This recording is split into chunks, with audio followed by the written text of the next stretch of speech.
Hi everyone, I am SRK and you are watching grammar वाला। Friends, इस channel को चलाने का मोटो हमारा एक ही है कि हम all types of board exams और कॉम्पिटिटिव एग्जाम्स के लिए सारी वीडियोस इंग्लिश की आपको अवेलेबल करवाएंगे। English is a second language in India but it is a modern window of the world. So if you want to learn and speak English you need to learn its grammar। Grammar किसी भी भाषा को सीखने के लिए सबसे पहले हमें उसकी ग्रामर को सीखना बहुत जरूरी है। ग्रामर में सबसे पहले हम सीखेंगे टेंस जो कि ग्रामर की फाउंडेशन है। और टेंस हमारे होते हैं तीन तरह के। हम अपनी बातों को तीन ही समय में बोलते हैं। टेंस का मतलब है समय। हम अपनी बात को जो आज प्रेजेंट में चल रहा है उसमें बोल सकते हैं, या जो कल बीत गया है उस समय की बातें कर सकते हैं, या जो कल होने वाला है फ्यूचर की। तो टेंस हमारे तीन टाइप्स के होते हैं, present, past and future. Present, past and future इनके भी टाइप्स होते हैं। तो सबसे पहला हमारा जो टाइप है वो प्रेजेंट इंडेफिनिट। इससे पहले सिंपल प्रेजेंट, सिंपल पास्ट और सिंपल फ्यूचर के भी टेंस होते हैं। अगर आप चाहेंगे तो हम उनके वीडियोस भी बना देंगे, लेकिन आज का जो हमारा टॉपिक हम स्टार्ट करेंगे वो प्रेजेंट इंडेफिनिट से है।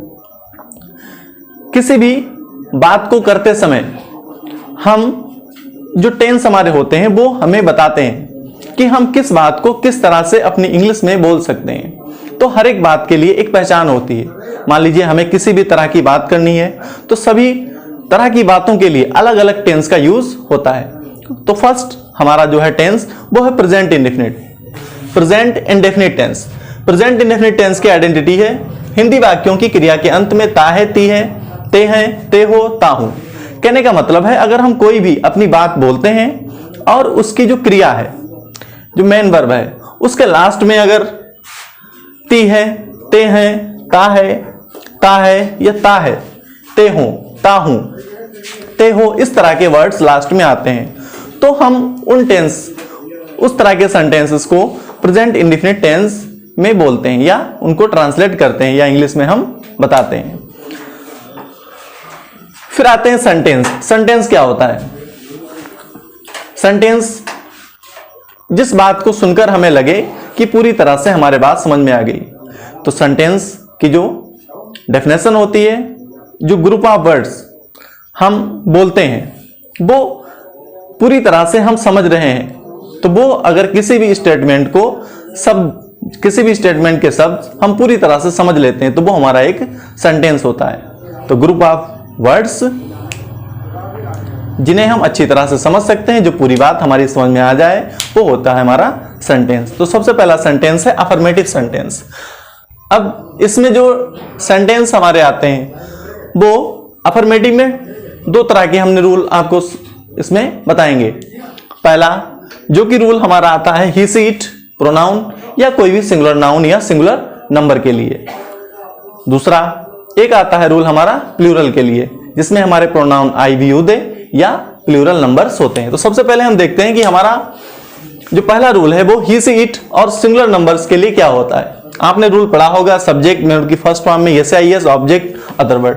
लेकिन हो सकता है बहुत से बच्चों को अभी यह नहीं मालूम हो कि किस में यस लगाते हैं, किस में ईएस लगाते हैं, कौन से प्रोनाउन में यस लगता है या नहीं लगता है। तो उसके लिए हमने सभी दोनों रूल्स अलग अलग कर दिए हैं। तो जो हमारा पहला रूल है वो सिंगुलर नंबर्स और जो प्रोनाउन है हमारे ही सी इट के लिए है। इसमें हम सब्जेक्ट के बाद में मेन वर्ब की फर्स्ट फॉर्म में यस या ईएस लगाते हैं, ऑब्जेक्ट और अदर वर्ड। अदर वर्ड कह लें या जो बाद में हमारा फ्रेज बचता है उसको हम कहते हैं अदर वर्ड। तो सबसे पहले देखते हैं सब्जेक्ट क्या होता है। सब्जेक्ट होता है डूअर। सब्जेक्ट हमारा होता है डूअर। किसी भी वाक्य, किसी भी स्टेटमेंट को करने वाला या कहने वाला कौन है, तो जो कौन वर्ड है वो कौन होता है हमारा सब्जेक्ट। जो किसी भी एक्शन को करता है उसको हम कहते हैं सब्जेक्ट। सब्जेक्ट क्या करता है, जो उसका एक्शन है वो हमारी हो गई main verb. Our saying and our doing is called verb. तो इसमें हम मेन वर्ब हो गया। अब मेन वर्ब का ऑब्जेक्ट क्या है? जैसे सब्जेक्ट जो एक्शन करता है तो वो एक्शन क्या है उसका, जैसे अगर कुछ बात कह रहा है तो क्या कह रहा है, अगर कोई काम कर रहा है तो कौन सा काम कर रहा है, कौन सा काम करता है, तो वो हो गया हमारा ऑब्जेक्ट।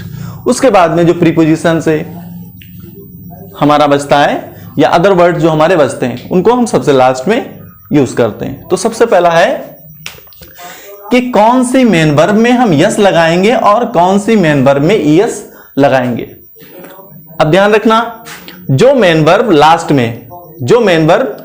में हमारी ईएस पर खत्म होती हैं, जो मेन वर्ब हमारी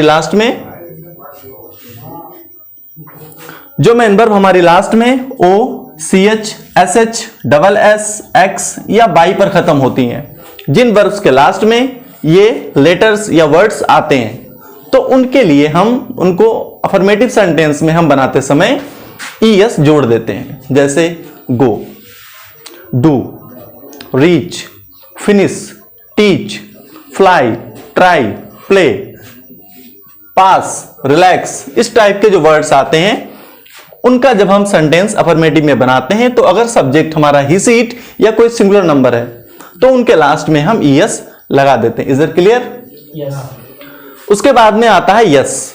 अब जो मेन वर्ब हमारी o c h s h double s x y पर खत्म नहीं होंगी, जिन वर्ब के लास्ट में ये लेटर्स या वर्ड्स नहीं आएंगे, तो हम उस सेंटेंस को बनाते समय उनकी मेन वर्ब में यस यूज करेंगे।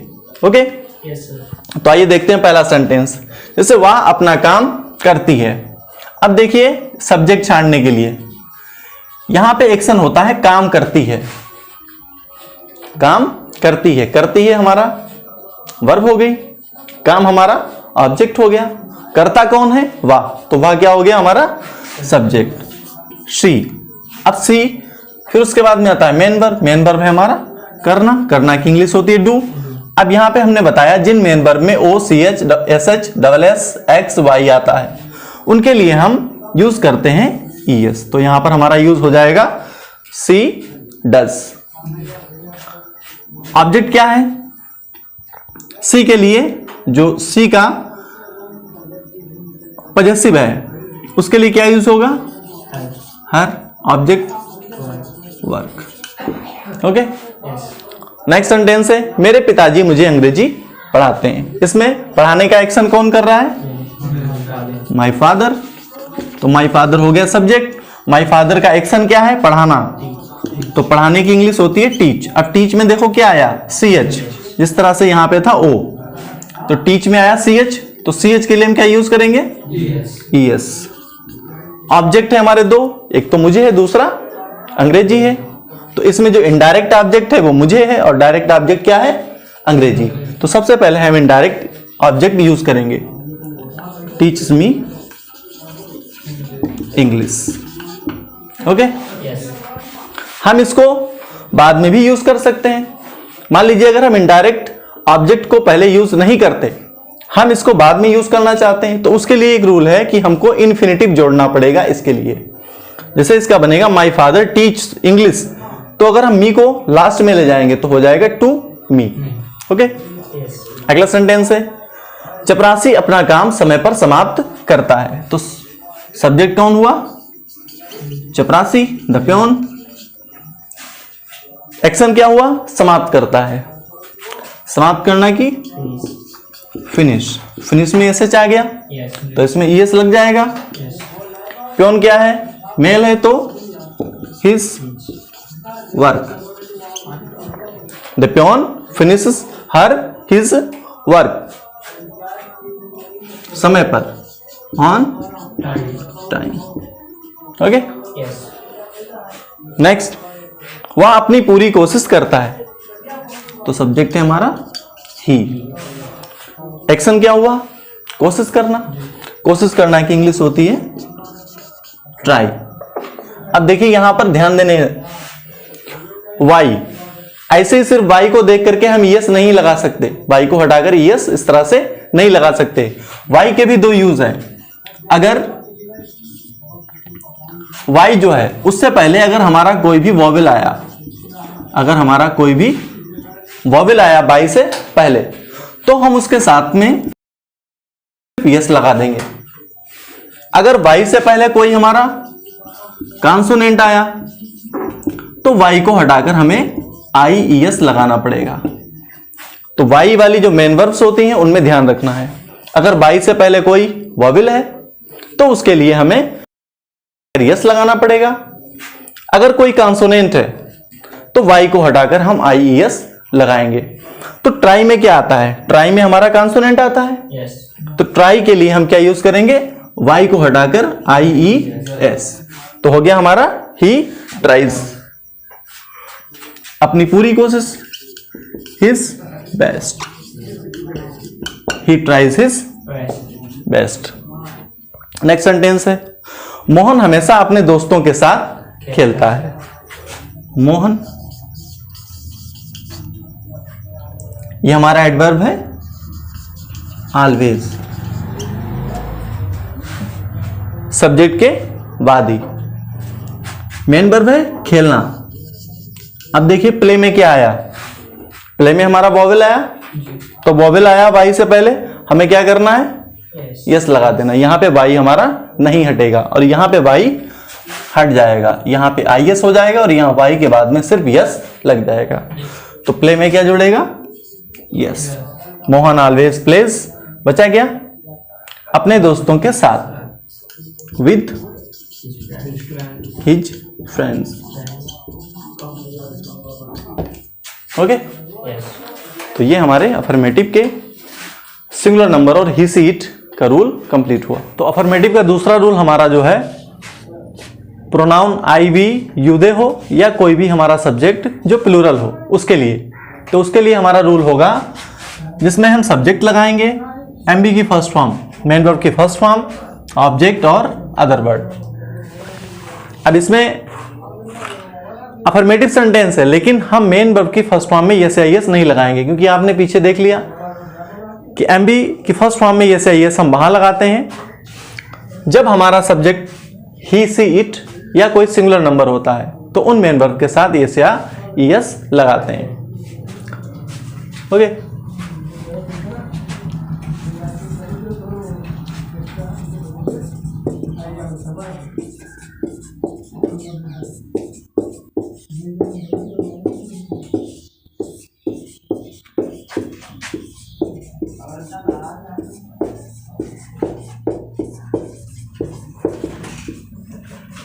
तो सेंटेंस है, मैं अक्सर रेलगाड़ी से सफर करता हूं। अब सेंटेंस में हमें क्या देखना है? सब्जेक्ट। सब्जेक्ट तो समझ में आ गया होगा जी। सब्जेक्ट जो हमारा डूअर होता है, काम करने वाला, उसको हम सब्जेक्ट कहते हैं। अब सब्जेक्ट इसमें क्या है? मेन वर्ब हमारी सफर करता हूं। सफर कौन कर रहा है? मैं। तो मैं हमारा क्या हुआ? सब्जेक्ट हुआ। मैं क्या कर रहा है? सफर कर रहा है। तो सफर करना क्या होगी? हमारी मेन वर्ब हो गई। ओके, अब आई हमारा हो गया सब्जेक्ट। अब देखिए इसमें आ गया अक्सर। अक्सर हो, हमेशा हो, सदैव हो, प्रायः हो, तो ये एडवर्ब जो है इनकी हम सब्जेक्ट के बाद ही इंग्लिश लगाते हैं। तो आई ऑफ्टन, मेन वर्ब क्या है? सफर करना। सफर करना की इंग्लिश क्या होती है? Travel. I often travel by train. Okay, दूसरा सेंटेंस है,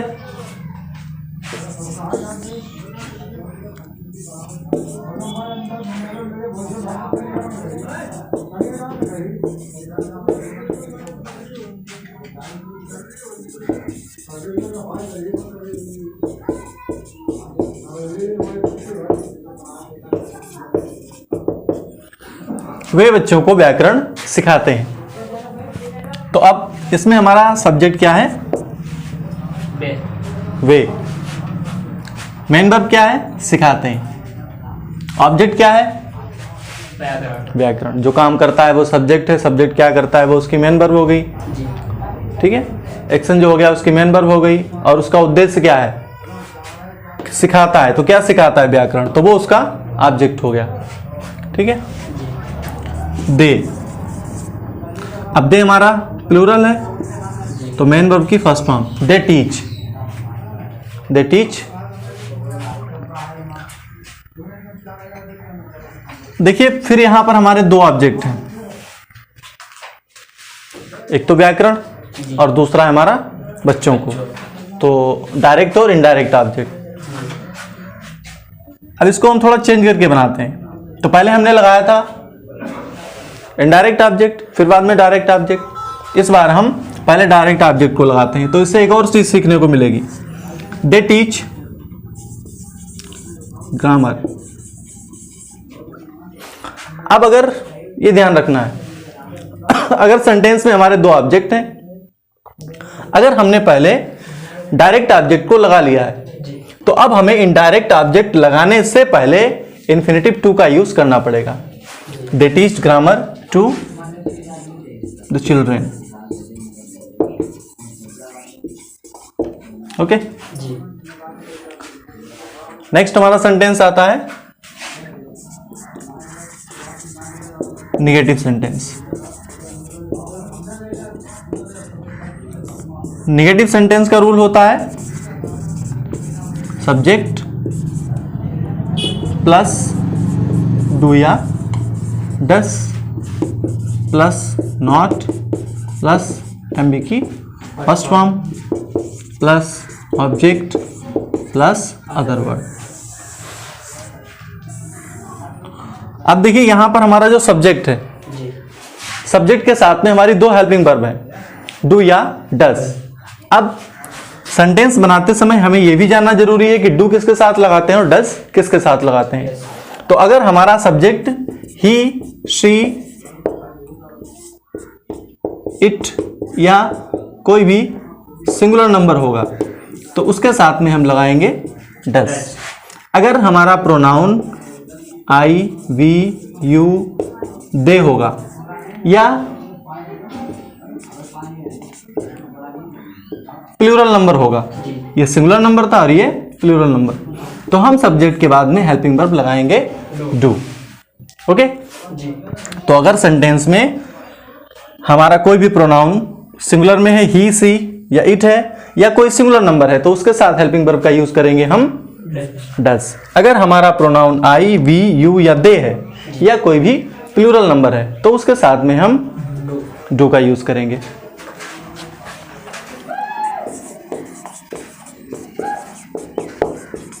सेंटेंस है हम शोर नहीं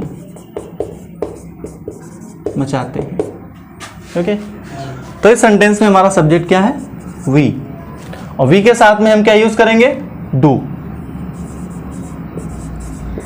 डू के बाद में नॉट है, नॉट के बाद मेन वर्ब क्या है, मचाते। तो मचाना की इंग्लिश होती है मेक।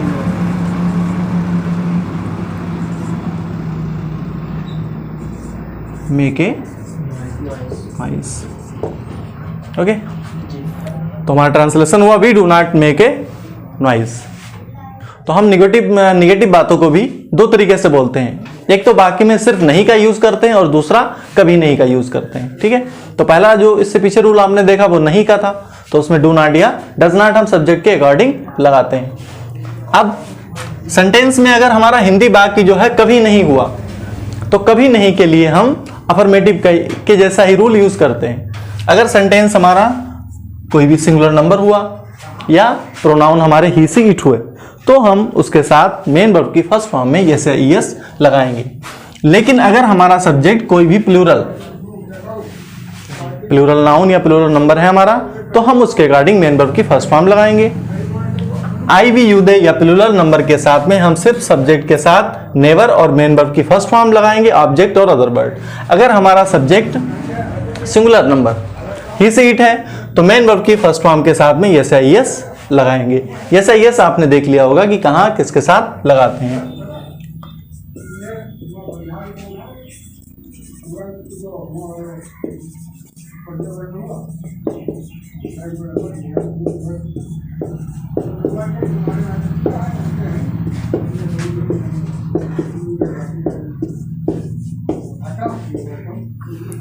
सेंटेंस है हमारा वह कभी जानवरों को नहीं मारता है, तो इसमें हमारा सब्जेक्ट क्या है, ही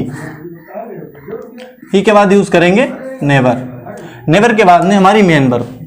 मारने के लिए दो सेंस है, एक तो पीटना का और दूसरा है जान से मारना। मारना होगा पीटना तो बीट होगा, अगर जान से मारना है तो किल। तो यहां पे हम किल। अब देखिए यहां पर जो मेन वर्ब है हमारी, जैसा कि ईएस लगाने के लिए हमने बताया था ओ जी एस डबल एस हो, सी एच हो, एस एच हो या वाई हो, जी तो उनके लिए हम मेन वर्ब के बाद में ई एस लगाते हैं। जी लेकिन इसके अलावा जो हमारे मेन वर्ब हैं जिनमें O S H C H double S या वाई नहीं आता, तो उनके साथ में हम सिर्फ यस लगा देते हैं। तो सेंटेंस हमारा हुआ ही नेवर किल्स, ये सब्जेक्ट हो गया, जी नेवर हमारा एडवर्ब हो गया, किल्स मेन वर्ब हो गई। ऑब्जेक्ट क्या बचा? जानवर जानवरों को। He never kills the animals. Okay, अगला सेंटेंस है हमारा इंट्रोगेटिव। इंट्रोगेटिव सेंटेंस के लिए, इंट्रोगेटिव सेंटेंस हम जो बनाते हैं तो हिंदी में हमारे जो इंट्रोगेटिव सेंटेंस होते हैं, इंट्रोगेटिव सेंटेंस हमारे दो तरीके से होते हैं। एक इंट्रोगेटिव सेंटेंस वो होता है जिसका हिंदी का हमारा सेंटेंस क्या से शुरू होता है, और दूसरा इंट्रोगेटिव सेंटेंस वो होता है जिसमें हमारा डब्ल्यूएच वर्ड या क्वेश्चन वर्ड हमारे बाकी के बीच में आते हैं। कब, क्यों, कहां, कैसे, किसने, किससे, किसको। ओके, तो पहले हम देखेंगे जब हिंदी वाक्यों के बीच में हमारा क्या शब्द आएगा, हिंदी वाक्यों के हिंदी वाक्य के शुरू में क्या शब्द आएगा। जी कोई भी हमारा हिंदी का सेंटेंस क्या से शुरू होगा तो उसके लिए हमारा रूल क्या होगा, तो डू या डज प्लस सब्जेक्ट। अब देखिए इसमें ये ध्यान रखना है, जो कंफ्यूजन है वो सारी दूर होती रहेंगी आपकी। अगर वाक्य में नहीं हो या कभी नहीं हो, इसके लिए मेन वर्ब का यहां पर कोई रूल नहीं है। चाहे नॉट हो हमारा तो नहीं के सेंस के लिए लगाएंगे, और अगर हमारे वाक्य में कभी नहीं यूज हुआ है तो उसके लिए हम नेवर यूज करेंगे। लेकिन मेन वर्ब जो है वो फर्स्ट फॉर्म में ही रहेगी, इसमें यस या यस कहीं पे यूज नहीं होता, वो सिर्फ हमारा अफर्मेटिव में और नेगेटिव के लिए यूज होता है। मेन वर्ब की first form object, other word, question mark.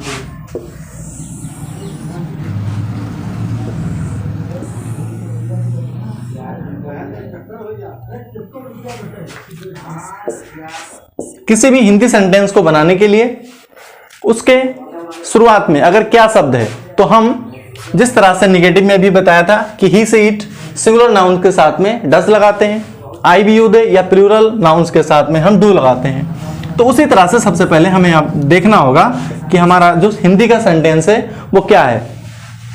Hindi का सेंटेंस हमारा क्या है, तो हिंदी के सेंटेंस में हमारा सबसे पहले क्या शब्द आएगा, तो उस सेंटेंस को हम उस टेंस की हेल्पिंग वर्ब से बनाएंगे।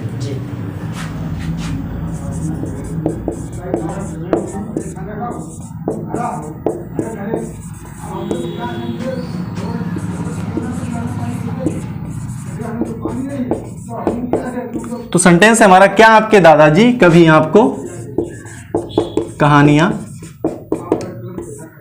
नहीं सुनाते हैं। ओके,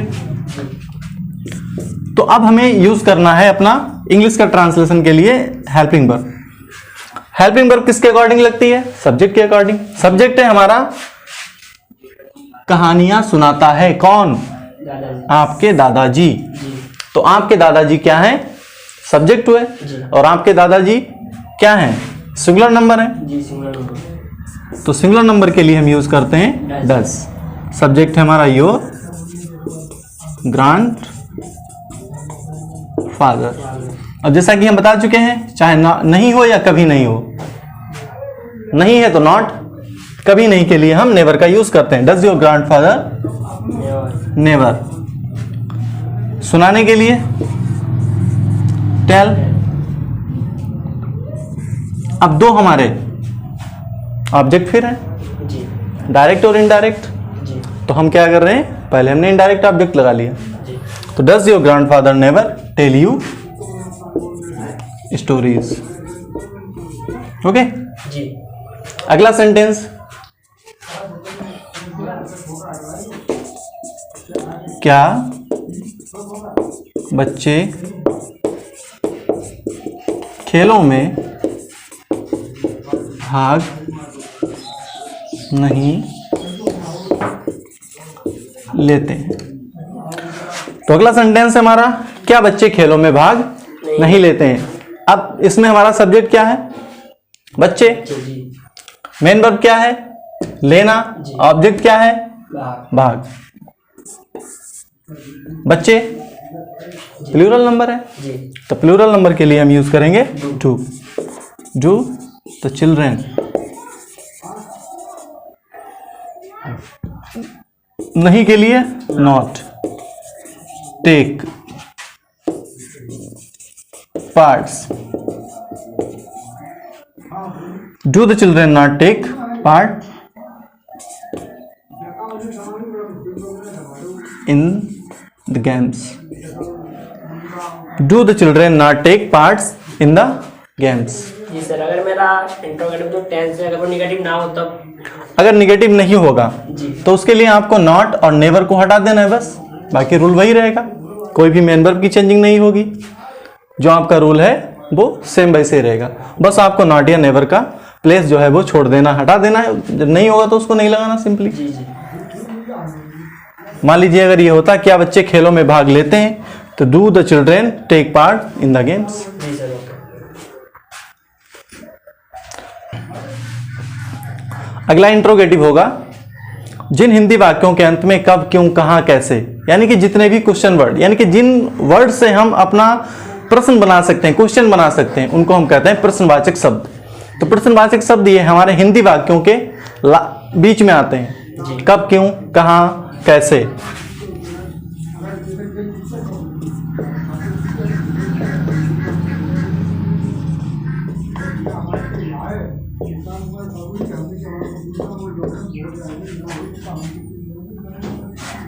ठीक है।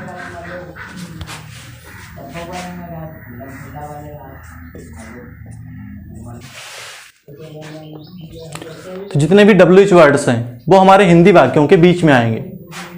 कब, क्यों, कहां, कैसे, किससे, किसने, कितने, कितने लोग, कितनी किताबें, या जो भी हमारे क्वेश्चन वर्ड्स बन सकते हैं वो हमारे बाकी के बीच में आएंगे। जैसे पहला सेंटेंस है,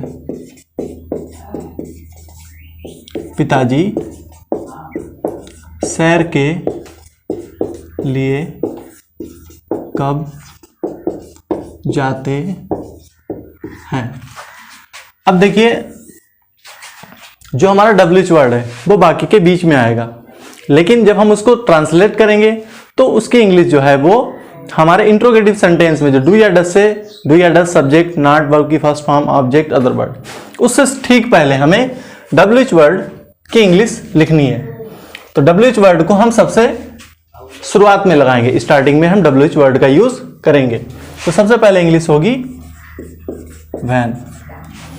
वैन के बाद में पिताजी सब्जेक्ट है तो उसके हिसाब से लगेगा डज। सब्जेक्ट है हमारा द फादर। क्वेश्चन वर्ड हो गया WH वर्ड हमारा, सब द फादर के अकॉर्डिंग हमारी हेल्पिंग वर्ब हो गई डज। मेन वर्ब क्या है? गो। अब हमारा ऑब्जेक्ट क्या है? शेर के लिए। शेर के लिए, तो फॉर ए वॉक।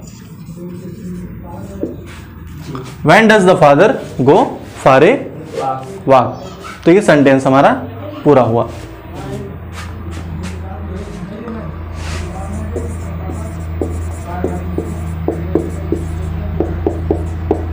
अगला सेंटेंस है, वह दोबारा कोशिश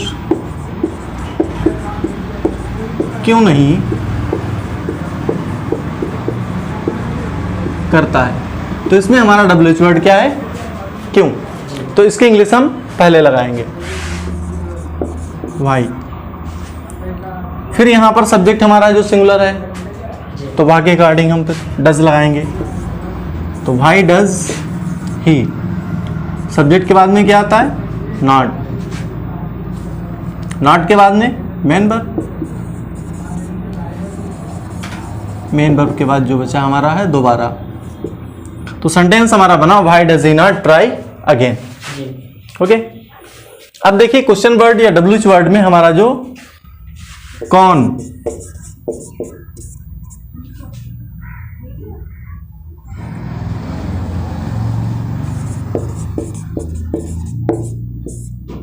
कौन है या किसने, जिसके लिए हम यूज करते हैं हु का। हु के भी हमारे दो रूल्स होते हैं। अगर सेंटेंस हमारा डब्ल्यूएच वर्ड का है और उसमें नहीं, निगेटिव नहीं है, तो उसके लिए हम अलग रूल यूज करेंगे। अगर सेंटेंस हमारा निगेटिव है तो उसके लिए हमारा अलग रूल होगा। तो मान लीजिए सेंटेंस में हमारा नहीं शब्द नहीं है, तो हु के लिए हमारा रूल क्या होगा?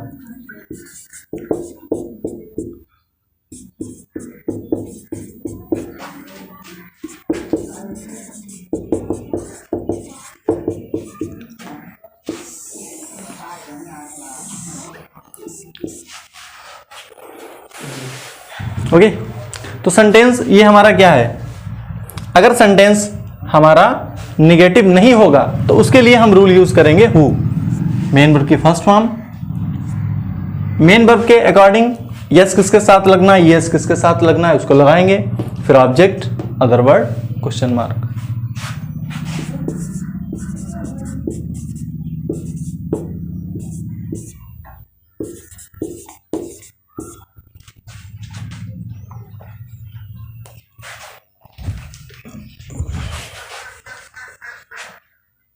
कट कर दिया बेटा।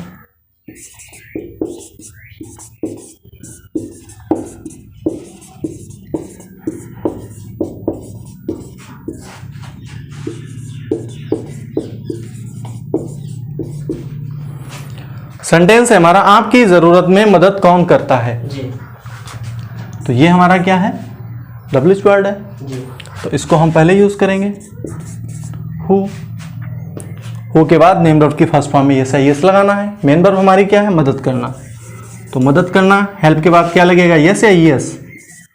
एस। जी। ऑब्जेक्ट क्या है? आपकी, who helps you. Other word हमारा क्या है? In need. Who helps you in need, आपकी जरूरत में कौन मदद करता है? Who helps you in need. अब मान लीजिए सेंटेंस हमारा कोई भी एक जिसमें हु का यूज हो लेकिन वो निगेटिव हो, तो उसके लिए रूल हमारा क्या होगा?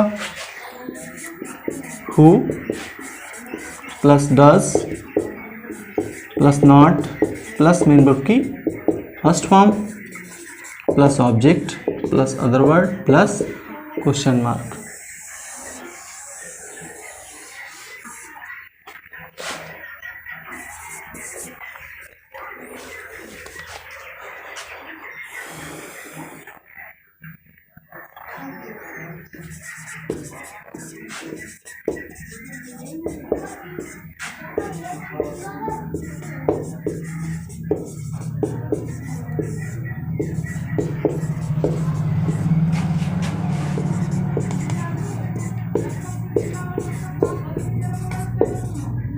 सेंटेंस है हमारा इन बच्चों की देखभाल कौन नहीं करता है। जी।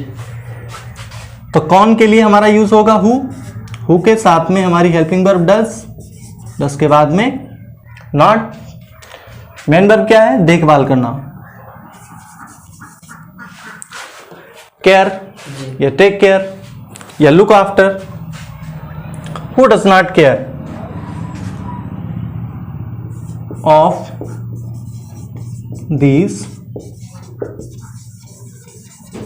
children। तो ये हमारे दोनों हु के रूल्स क्लियर हुए, इसमें कोई डाउट नहीं होना चाहिए। जी। हु के साथ में अगर सेंटेंस हमारा बिना नहीं के यानी कि निगेटिव नहीं है तो उसके लिए अलग रूल है।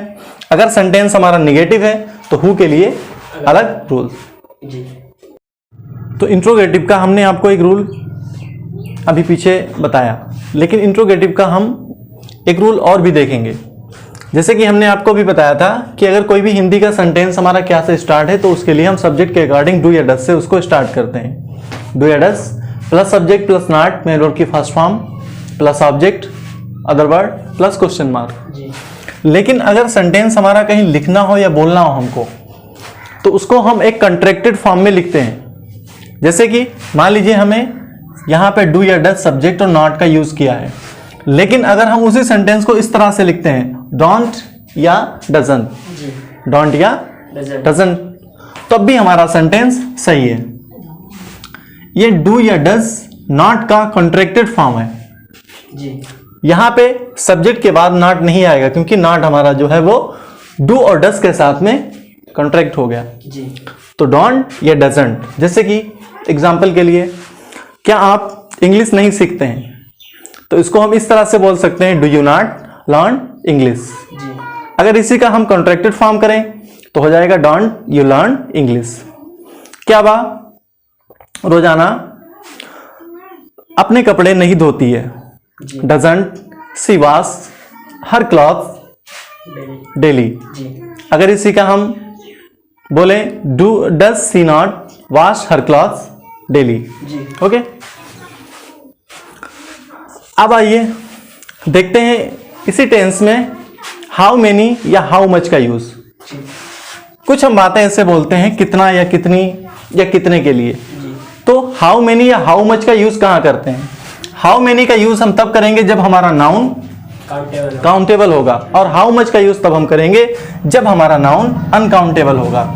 यानी कि जिन चीजों को हम गिन सकते हैं वो हमारी काउंटेबल नाउन है, जिन चीजों को हम गिन नहीं सकते हैं वो हमारी अनकाउंटेबल नाउन। जैसे कि हमारा सेंटेंस है, आप प्रतिदिन कितने रुपए खर्च करते हैं। जी ओके, तो इसमें जो हमारा क्वेश्चन वर्ड है WH वर्ड वो क्या है? कितने रुपए। तो इसको हम इसी तरह से लगाएंगे, लिखेंगे how many rupees. How many rupees, रुपए और धन में डिफरेंस है। रुपए हमारा काउंटेबल नाउन है जी और धन जो है वो हमारा अनकाउंटेबल नाउन। तो हाउ मेनी के साथ हम रुपीज लगाएंगे, अगर यहाँ पे धन होता तो हाउ मच मनी हो जाता। जी तो यहाँ पे आप प्रतिदिन कितने रुपए खर्च करते हैं, हाउ मैनी रुपीज। सब्जेक्ट है हमारा आप, तो आपके लिए यूज होगा डू यू, खर्च करना की स्पेंड, कुछ बच रहा है प्रतिदिन डेली या एवरीडे। तो सेंटेंस हमारा हुआ how many rupees do you spend every day. Next अगला है, आप प्रतिदिन कितना दूध पीते हैं। जी तो जिन चीजों को हम मापते हैं तौलते हैं तो उनके लिए हम लगाते हैं हाउ मच। हाउ मच के साथ में, हाउ मच के साथ हमारा अनकाउंटेबल नाउन क्या है? दूध। तो कितना दूध, हाउ मच मिल्क।